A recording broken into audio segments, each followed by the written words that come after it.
Culture হওয়া দরকার কিন্তু যে ডোমেস্টিকে বা আন্তর্জাতিক পর্যায়ে যদি আপনি বেশি বেশি রান করবেন তখন সিলেক্টরদের কিন্তু একটা মাথা ব্যথা হবে যে এই ছেলেটাকে আমার নিতে হলে আমি কার জায়গায় নিব। আমাদের ক্ষেত্রে যেটা হচ্ছে যে অনেকেই পারফর্ম করছে না, যদি একজন দুজন হতো তাহলে সেটা ফিল আপ করা যেত। আমাদের টপ অর্ডার কনসিস্টেন্টলি ফেল করছে, সো ওদিক থেকে কিন্তু আপনি কয়জনকে বাদ দিবেন? বেস্ট পসিবল প্লেয়াররাই কিন্তু খেলছে আলটিমেটলি, তাদের টেকনিক। এটা মনে হয় ইন্ডিয়ার সঙ্গে আমাদের সবচেয়ে বড় পার্থক্য। এবং এই মুহূর্তে আমরা স্ক্রিনে দেখতে পাচ্ছি আমাদের player of the match Jasprit Bumrah, 6 run 2 wicket India versus আয়ারল্যান্ডের ম্যাচে। বুমরার খেলা যতবারই আমরা দেখি ততবারই অবাক হই যে এত দারুণ বোলিং কিভাবে আসলে করে। সো তিনি ওয়ার্ল্ড ক্লাস অ্যাক্ট কিন্তু বলতে হবে, তার যে বোলিং এর যে ধরন, তিনি কিন্তু শুধু এমন না যে ডেথ ওভারে ভালো বল করেন বা মিডল ওভারসে, শুরুতেও কিন্তু খুব দুর্দান্ত বল করেন। কনসিস্টেন্সি যে মানে প্রত্যেকটা বলই মনে হচ্ছে যে তার একই রকম, রাইট। এবং অ্যাকশনটা একটু স্লিঙ্গি অ্যাকশন, তো ব্যাটসম্যানদের জন্য খুবই ডিফিকাল্ট হয় এবং জায়গাটা খুব ভালো মেইনটেইন করতে পারেন। ইনজুরির একটা কনসার্ন ছিল, লম্বা একটা ইনজুরি থেকে ব্যাক করে এসেছেন এবং তারপর যেভাবে পারফর্ম করছেন, ইন্ডিয়ার সবচেয়ে যদি বিগেস্ট অস্ত্র যদি বলি বোলিং ডিপার্টমেন্টে, ফাস্ট বোলিং ইউনিটে, Jasprit Bumrah is always there. এবং তিনি যে কোনো সারফেসে কিন্তু তার সেই বোলিং এর এবিলিটিটা দেখান, এমন না যে শুধু বোলিং সারফেসে গিয়ে বুমরা ভালো বল করছে, যে কোনো পিচে, রাইট। এবং সেদিন আমরা দেখলাম নিউ ইয়র্কের পিচের কথা বলছিলাম, বোলারদের জন্য অনেকটা ইজি ছিল বোলিং করাটা, বাট সামনে যত টুর্নামেন্ট যাবে দেখবেন যে জসপ্রীত বুমরার ভার্সিটালিটিটা আমরা আরো দেখতে পারবো এবং ইন্ডিয়ার বোলিং ডেপথে তিনি কিন্তু leader of the fast bowling unit. একদমই খুবই বুমরার শট আসলে মানে কি দিয়ে আসলে ভাষায় প্রকাশ করব বলার মতো নেই। কারণ আরেকটা ব্যাপার হচ্ছে তারা কমপ্লিমেন্ট করে, শুধু বুমরাকে আমরা হাইলাইট করছি বাট তার পাশে সিরাজ, শামি, আর্শদীপ তারও কিন্তু দারুণ খেলছে। এক্স্যাক্টলি, আপনি বোলিংটা কিন্তু পুরোটা পার্টনারশিপের উপর ডিপেন্ড করবে। আপনি এক এন্ড থেকে ভালো বল করলেন বাট পরের এন্ড থেকে যদি কেউ একটু রান বেশি দিয়ে দেয় তাহলে কিন্তু প্রেসারটা রিলিজ হয়ে যায় ব্যাটসম্যানের জন্য। সো এদিক থেকে দুই দিক থেকেই কমপ্লিমেন্ট করতে হবে। একজন ভালো বল করলো আর অপর এন্ড থেকে যদি একজন প্রেসার ক্রিয়েট করে তাহলে দেখবেন যে একজন উইকেট পাচ্ছে, একজন রান কন্টেইন করছে, তখন ব্যাটিং দলের জন্য খুব ডিফিকাল্ট হয়ে যায়। একদমই মাজার ভাই, এই পর্যায়ে আজকের দিনে কিন্তু দুইটা ম্যাচ অলরেডি হয়ে গেছে, সকালে একটা এবং 9:30টার দিকে। প্রথম ম্যাচ ছিল Papua New Guinea versus Uganda এবং তারপরে ম্যাচ ছিল অস্ট্রেলিয়া ভার্সেস ওমান। এই ম্যাচে একটু চলে যায় এবং এই ম্যাচ নিয়ে আমাদের একটা প্রতিবেদন রয়েছে, দেখে আসি।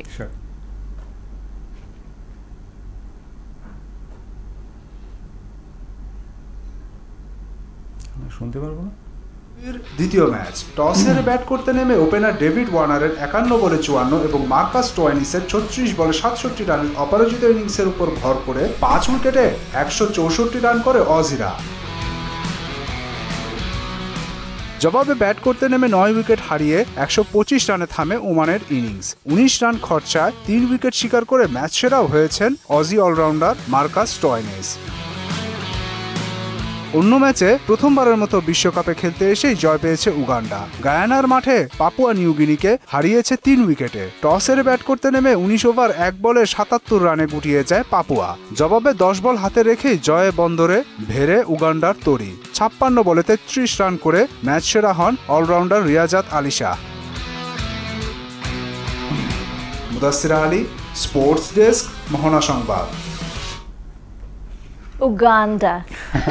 মাঝার ভাই, আমরা কিন্তু আসার সময় এটা নিয়ে কথা বলছিলাম, আপনি বলছিলেন যে উগান্ডার একটা টিম যে ক্রিকেট খেলছে বা দে হ্যাভ ক্রিকেট প্লেয়ার, এটাও কিন্তু আমরা জানতাম না। কিন্তু টি-20 ওয়ার্ল্ড কাপ এই জায়গায় তাদের একটা সাধুবাদ জানাতেই হয় যে এতগুলো টিমকে তারা সম্পৃক্ত করেছে, ক্রিকেট কালচারকে বিস্তৃত করছে এবং উগান্ডাকে ক্রিকেটের মধ্যে এনেছে এবং তারা প্রথম ম্যাচে জয়লাভ পেল। আপনার কাছ থেকে এটা সম্পর্কে শুনি। রাইট, যেমনটি বলছিলেন যে ক্রিকেট খেলাটা কিন্তু খুব লিমিটেড দেশগুলো খেলতো, আমরা দেখতাম যে 8টা-10টা দেশ ওয়ার্ল্ড কাপে পার্টিসিপেট করে। তো বিশ্বকাপের মূল মন্ত্রটা কি, যে ওয়ার্ল্ড কাপ, এটা সো বিভিন্ন ওয়ার্ল্ডের বিভিন্ন এরিয়া থেকে বিভিন্ন দেশ খেলবে, পার্টিসিপেট করবে, বড় পরিসরে খেলা হবে। সেদিক থেকে আমার মনে হচ্ছে যে এইবারের ওয়ার্ল্ড কাপটা হচ্ছে true world cup, cricket world cup. 20টি দল খেলছে এবং 5টি কন্টিনেন্টের দেশ কিন্তু এখানে পার্টিসিপেট করছে, উইচ ইজ ফ্যাসিনেটিং। আমরা উগান্ডার কথা বলছি, পাপুয়া নিউ গিনির কথা বলছি, নেপালের কথা বলছি, স্কটল্যান্ড, আয়ারল্যান্ড, তারা তো খেলেই।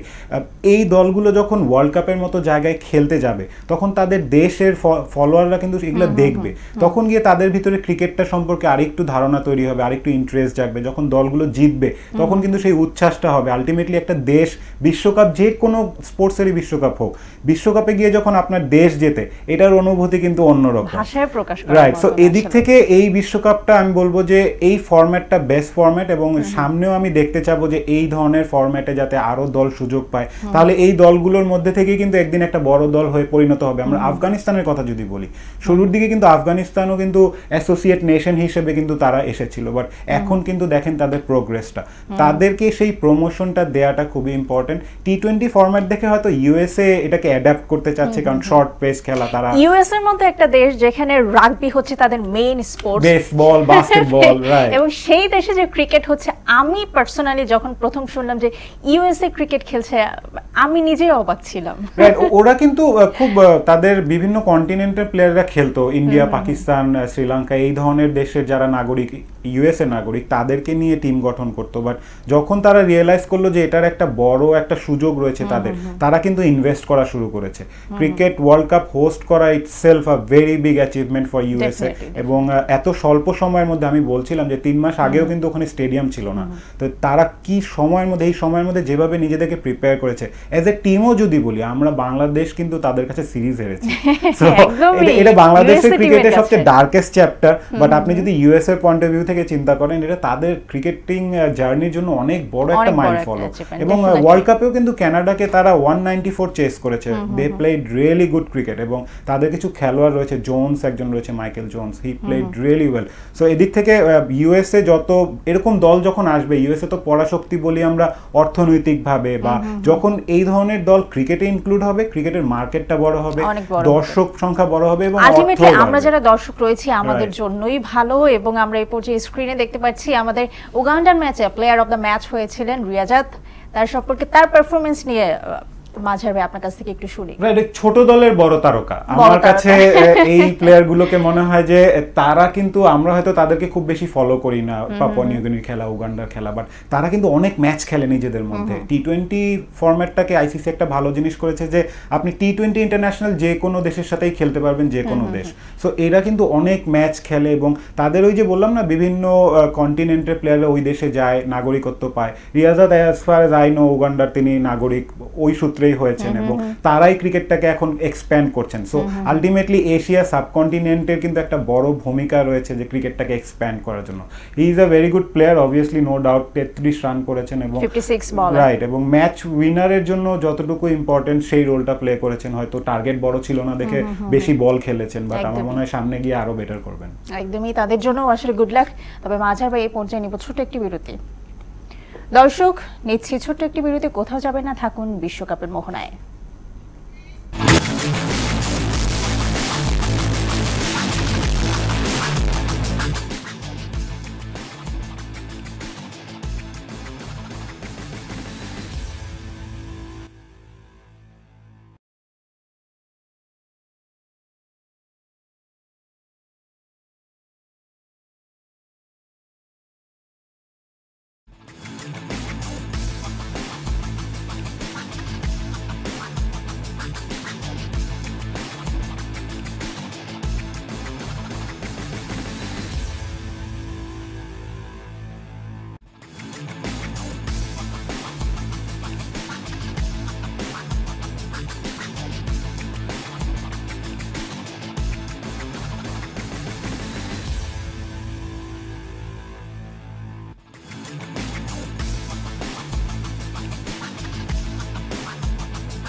সবাইকে আরো একবার স্বাগত জানাচ্ছি ফরচুন বরিশাল প্রেজেন্স বিশ্বকাপের মোহনায়। সাথে আছেন নুসরাত সারিন, এবং আমার সাথে আছেন আওয়ার ভেরি ফেভারিট মাঝার ভাই।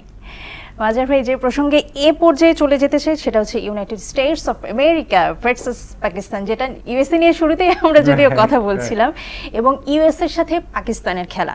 নিঃসন্দেহে এটা একটা দারুণ ম্যাচ হবে পাকিস্তানের ফ্যানদের জন্য, কারণ ভৌগোলিকভাবে পাকিস্তান এবং ইউএসএর মধ্যে একটা দ্বন্দ্ব রয়েছে।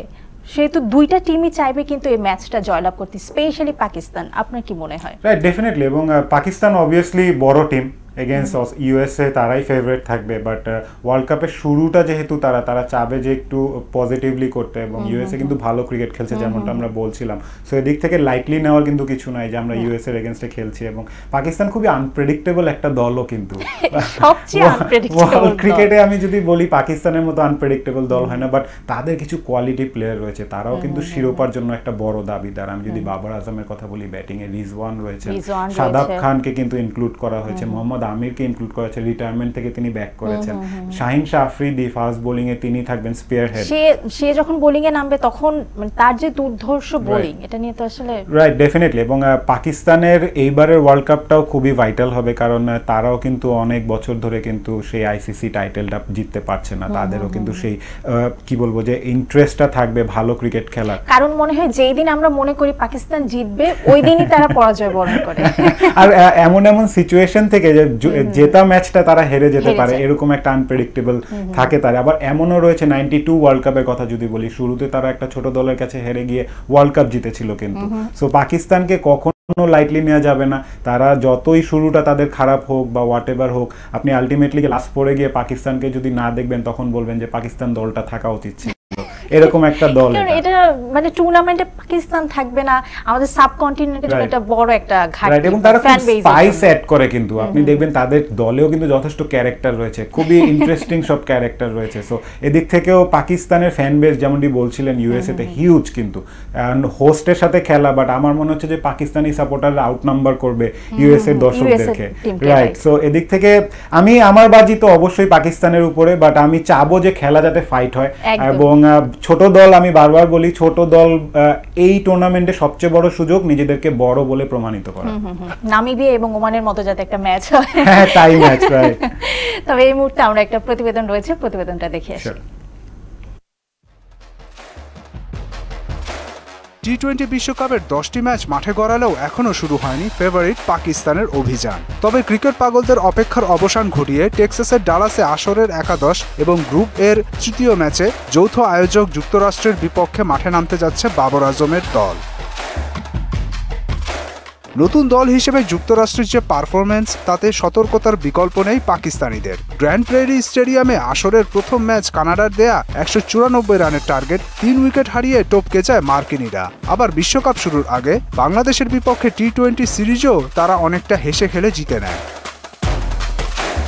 মার্কিন স্কোয়াডে পাকিস্তানিদের সবচেয়ে পরিচিত মুখ কোরি অ্যান্ডারসন। এখন আমেরিকার হয়ে খেললেও আগে তার দল ছিল নিউজিল্যান্ড, তাই পাকিস্তান দল সম্পর্কে ভালোই জানা আছে তার। এছাড়াও পেসার আলী খান এসেছেন পাকিস্তান থেকে, স্পিনার হারমিত সিং বর্ধন ভারতের জার্সিতেও খেলেছেন। সব মিলিয়ে দলে যারা আছেন তাদের একটা উল্লেখযোগ্য অংশই দক্ষিণ এশিয়া থেকে আগত। কোচ স্টুয়ার্ট লর অভিজ্ঞতাও বেশ ভারী। অস্ট্রেলিয়ার সাবেক এই ক্রিকেটার এর আগে শ্রীলঙ্কা, বাংলাদেশ, ওয়েস্ট ইন্ডিজেরও কোচ ছিলেন। পাকিস্তান দলে আছেন বাবর আজম, রিজওয়ান, ফখরুজ্জামান, ইফতিকার আহমেদ, হারিস রৌফ, শাহিন শাহ আফ্রিদি, নাসিম শাহ, ইমাদ ওয়াসিমের মতো ক্রিকেটাররা। গত মাসে আয়ারল্যান্ডের বিপক্ষে টি-20 সিরিজ জেতার সুখকর স্মৃতিও যেমন আছে, তেমনি রয়েছে একটি ম্যাচ হারার তেতো স্বাদ। এরপর ইংল্যান্ডের বিপক্ষে আছে টি-20 সিরিজ হারের তিক্ত অভিজ্ঞতা। তাই পাকিস্তানিদের মনে এক প্রকার উদ্বেগ থাকাটাই স্বাভাবিক। মুদাসির আলী, স্পোর্টস ডেস্ক, মোহনা সংবাদ। মাজার ভাই, ঠিক যেই কথাগুলো আপনি বলছিলেন সেই কথাগুলো প্রতিবেদনে দেখে আসলাম। তবে আমি একটু জানতে চাই যে আপনি কিন্তু বলছিলেন যে নিউ ইয়র্কের পিচের থেকে ডালাসের পিচটা কিন্তু বেটার। সো আপনার কি মনে হয় যে এই পিচে কেমন করতে পারে পাকিস্তান? ডিপেন্ড করে যে টস কে জিতে, বাট যেমনটি বলছিলাম ইউএস এর ব্যাটিং কিন্তু খুবই ভালো। তারা যেহেতু 194 চেস করতে পেরেছে, নো ম্যাটার তারা কখন ব্যাট করে, তারা কিন্তু বড় স্কোর করতে সক্ষম। আমরা বাংলাদেশের এগেইনস্টেও দেখেছি তাদের ব্যাটারদের কিন্তু সেই সক্ষমতাটা রয়েছে। আমরা আগে বলতাম যে ছোট দলের এগেইনস্টে উড়িয়ে দিবে, শাহিন শাহ আফ্রিদি এসে সবাইকে আউট করে দিবে, এই টাইপের। গত ওডিআই ওয়ার্ল্ড কাপ থেকে আমার কাছে মনে হয় যে সব এই ধরনের চিন্তা, স্টেরিওটাইপটা ভেঙে গেছে। রাইট, এবং টি-20 এমন একটা ফরম্যাট, এখানে কিন্তু ছোট দল বড় দল বলে কিছু নেই। On the the given day 20 ওভারের খেলা, 120 বলের খেলা, আপনি যদি মোমেন্টামটা আপনার পাশে শুরু থেকে পেয়ে যান তখন যে কোনো দলের জন্য কিন্তু ডিফিকাল্ট হয়েছে। আমরা স্কটল্যান্ড ইংল্যান্ডের ম্যাচের কথা যদি বলি, দ্য ওয়ে স্কটল্যান্ড স্টার্টেড, তারপরে কিন্তু ইংল্যান্ড ডিফেন্ডিং চ্যাম্পিয়ন, তারা কিন্তু এক পর্যায়ে ভরকে গিয়েছিল, তাদের স্ট্রাগল করতে হয়েছে। সো এদিক থেকে পাকিস্তান তার এক্সপেরিয়েন্সের দিক থেকে এগিয়ে থাকবে, এবং আমি যতটুকু বুঝি যে how no matter what USA plays, Pakistan will have the upper hand right from the start, but তাদের যে বোলিং অ্যাটাক রয়েছে ইউএস এর জন্য একটু ডিফিকাল্ট। তবে মাঝে ভাই একটু দর্শকদের কমেন্ট নিয়ে আসে যে এই ম্যাচ সম্পর্কে দর্শকরা কি বলছে। I think it will be a quite exciting match, and I will go 60% for Pakistan and 40% for America, and I am giving that much credit to America because they are doing well, and recently they chased 197 runs against Canada, and but Pakistan has a good baseline, and the pitches are also pace sportive, so I will say Pakistan will win, inshallah. Yeah, they changed their captain just before the start of the tournament, but most of the player had already played under the captaincy of Babar, so they are comfortable, and coordination is there, so I don't think so there will be any kind of problem. Though we lost a series against England, but now it was a comparative one, and now it's a whole new tournament, new scenario, so inshallah I hope that win will be ours and Pakistan will win, inshallah. I think Pakistan will do really great in this tournament because they have a really balanced side. They have a great bowling lineup. I think it's the best in the whole tournament, including Naseem Shah, Haris Rauf, Shaheen Shah Afridi, and also a return of the Mohammad Amir. In terms of the batting lineup, there are two greats up at the order top, like Mohammad Rizwan and the Babar Azam, and also inclusion of the two all-rounders Imad Wasim and Shadab Khan as well. And considering the condition of the pitches, they are really pace friendly because we have seen recent matches of the World Cup. So I think Pakistan will do really great with that kind of bowling lineup. সবার কিন্তু আপনি যেটা বলছিলেন prediction সবই আসলে Pakistani supporter, কিন্তু US এর কোনো সাপোর্টার ছিল না, কোনো সাপোর্টার নেই। এরপর যে আমরা যদি একটা কিউ কার্ড দেখে আসি যে ইউএসএ প্লেয়ার হিসেবে যারা যারা আছেন আজকের ম্যাচে, মোনাঙ্ক প্যাটেল আছেন, আমি অ্যারন জনসের কথা বলছিলাম। অ্যারন জনস কিন্তু দুর্দান্ত ব্যাটিং করেছেন কানাডার এগেইনস্টে, এবং তাদের ব্যাটিং লাইনআপে কিন্তু তিনি একটা বড় ভরসার নাম, অ্যালং সাইড কোরি অ্যান্ডারসন। তার কিন্তু ওই লং হ্যান্ডেলে শট খেলার এবিলিটি রয়েছে, যে শেষের দিকে এসে যে পাওয়ার হিটিংটা, কোরি অ্যান্ডারসন কিন্তু খুব বড় রোল প্লে করবে। এছাড়াও বোলিংয়েও কিন্তু তাদের আলী খান রয়েছেন। আলী খান বাংলাদেশ এগেইনস্টেও খুব ভালো বোলিং করেছে, এবং ফ্র্যাঞ্চাইজ ক্রিকেটও কিন্তু তিনি খেলে থাকেন। সো এদিক থেকে আমরা বলতে পারবো না যে এটা অনভিজ্ঞ দল, তাদের কয়েকজন প্লেয়ারই কিন্তু ইন্টারন্যাশনাল স্টেজে রিপ্রেজেন্ট করেছে। সো এদিক থেকে কিন্তু ইউএসএ দল সমীহ করার মতো। একদমই। আমার কাছে একটা জিনিস মনে হচ্ছে কি জানেন মাজার ভাই, ইউএসএ টিম এবং পাকিস্তানের টিম সম্পর্কে আমরা সবাই জানি, প্রত্যেকটা মানুষই 11 জনের মধ্যে কমপক্ষে হলেও 8টা নাম বলতে পারবে। আমার কাছে মনে হচ্ছে যে এই ম্যাচটা হবে সাবকন্টিনেন্ট ভার্সেস সাবকন্টিনেন্ট। আপনি প্লেয়ার দেখেন, হ্যাঁ আমি এটাই বলছিলাম যে বিভিন্ন এশিয়া সাবকন্টিনেন্টের যত মানুষজন ছিল যারা ওখানে গিয়ে শিফট হয়েছে, নাগরিকত্ব পেয়েছে, তারাই কিন্তু ক্রিকেটটাকে প্রমোট করেছে আলটিমেটলি, এবং তাদেরকে কিন্তু থ্যাঙ্কসও দেওয়া উচিত ইউএসএ ক্রিকেট বোর্ডের। তারা যেভাবে ক্রিকেটটার উন্মাদন ওখানে সৃষ্টি করতে পেরেছে, এখন ইউএসএ কিন্তু জানতে পারছে ক্রিকেট একটা খেলা, ক্রিকেটে এত ফ্যান ফলোয়িং। সেদিন বিরাট কোহলি গিয়েছিলেন ইউএসএ প্রথমে, যখন ইন্ডিয়া টিমের পরে তিনি জয়েন করেছেন, তাকে নিয়ে ইউএসএ এর যে মাতামাতি, ক্রিকেট কিন্তু তারা দেখে না, but they know who is Virat Kohli, তার স্টারডমটা জানে। বেসটাই আসলে কাজে লাগানো উচিত। আমরা পাকিস্তানের একটা কিউ কার্ড দেখছিলাম, পাকিস্তানের আসলে যেটা আমি বলছিলাম 11 জনের মধ্যে 8 জনের নামই সবাই বলতে পারবে, একদম সলিড একটা টিম। বাবর আজম, রিজওয়ান এবং বোলার হিসেবে যারা রয়েছেন প্রত্যেকটাই দুর্দান্ত। রাইট, মোহাম্মদ আমির রিটায়ারমেন্ট থেকে ব্যাক করেছেন, খুবই ইন্টারেস্টিং। তার যে আমরা জানি মোহাম্মদ আমির কি কেপেবল তার খেলার প্রতি, এবং শাহিন শাহ আফ্রিদি রয়েছেন, নাসিম শাহ খুব দ্রুত বল করতে পারেন, তার বলের গতিটা কিন্তু খুবই অ্যাডভান্টেজ দিবে। শাদাব খান আরেকজন খুবই ইন্টারেস্টিং অলরাউন্ডার, ইমাদ ওয়াসিমও রয়েছেন, ইফতেখার আহমেদ আরেকজন প্লেয়ার, তাকে চাচা বলে সম্বোধন করে সবাই, তিনি কিন্তু সবার সিনিয়র তিনি, রাইট, এবং তিনি কিন্তু খুব বড় বড় ছয় মারতে পারেন এবং কুইক রান নিতে পারেন। সো ওই জায়গা থেকে কিন্তু খুব ব্যালেন্সড একটা ইউনিট দেখা যাচ্ছে। আপনার টপ অর্ডার বলি, মিডল অর্ডার বলি, lower middle order, allrounder, spinner, fast bowler, it's a very দারুণ একটা কম্বিনেশন। টিম ম্যানেজমেন্টে যারা রয়েছে আমার মনে হয় তাদেরকে একটা ধন্যবাদ জানানো উচিত। এখন আলটিমেট ই হচ্ছে যে পারফর্ম করা। তাদের এখন একটা হয় কি যে বড় টুর্নামেন্টে একটা লাকও ফেভার করে, কিন্তু আমরা দেখি যে অনেক টিম আছে যে ওয়ার্ল্ড কাপের আগে খুব ভালো ফর্মে রিদমে থাকে, ওয়ার্ল্ড কাপে এসে গিয়ে রিদমটা হারিয়ে ফেলে। আবার অনেক টিম ওয়ার্ল্ড কাপের আগে খুব একটা ভালো রিদমে থাকে না, বাট আপনি মোমেন্টাম যখন একবার ধরে ফেলে তখন গিয়ে দেখা যায় যে ওই মোমেন্টামের কারণে কিন্তু তারা একদম টপ পর্যন্ত যেতে পারে। শুধু অস্ট্রেলিয়া একটা টিম, ওয়ার্ল্ড কাপ মানে অস্ট্রেলিয়া, সারা বছর অস্ট্রেলিয়া, এবারও তারা top favourite. It's all about Australia. তবে আজকে যদি জিজ্ঞেস করি, আমি জানি আপনার প্রেডিকশন যদিও আগে বলেছেন, একদম লাস্ট মোমেন্টে who is it gonna be? Against Pakistan USA? Yes, obviously Pakistan. But আমি চাবো খেলাটা যাতে একদম 40 ওভার পর্যন্ত গড়ায়, খেলাটা যাতে হাড্ডাহাড্ডি লড়াই হয় এবং একটা ফাইটিং স্পিরিট দেখি। একতরফা ক্রিকেট দেখতে ওইটা আসলে মজাই লাগে না, ওইটা কোনো আমার মনে হয় যে খেলাই হতে পারে না। রাইট। অবশ্য একটু ডিফিকাল্ট ইউএস এর জন্য বা পাকিস্তানের মতো দলের এগেইনস্টে ফেস করা, বাট তাদের যে ফায়ার রয়েছে এবং নিজের দেশে খেলা, সেদিক থেকে কিছুটা হলেও অনুপ্রেরণা পাবে। একদমই, আমরা চাই সাবকন্টিনেন্ট ভার্সেস সাবকন্টিনেন্টের ম্যাচটা দারুণ হোক। মাঝে থ্যাংক ইউ সো মাচ। আমরা একদমই শেষ পর্যায়ে চলে এসেছি, পুরো সময় জুড়ে আমার সাথে আড্ডা দেওয়ার জন্য অনেক ধন্যবাদ। ধন্যবাদ আপনাকে। সুপ্রিয় দর্শক, এর মধ্য দিয়ে শেষ হলো মোহনা টেলিভিশনের বিশেষ আয়োজন টি20 ওয়ার্ল্ড কাপ 2024 উপলক্ষে ফরচুন বরিশাল প্রেজেন্স বিশ্বকাপের মোহনায় পুরো আয়োজন জুড়ে ছিলাম আপনাদের সাথে আমি নুসরাত সেরিন। আগামীকাল চলে আসবো একই সময় আপনাদের প্রিয় চ্যানেলে। ততক্ষণ পর্যন্ত সবাই ভালো থাকুন, সুস্থ থাকুন, টি20 ওয়ার্ল্ড কাপের সাথেই থাকুন।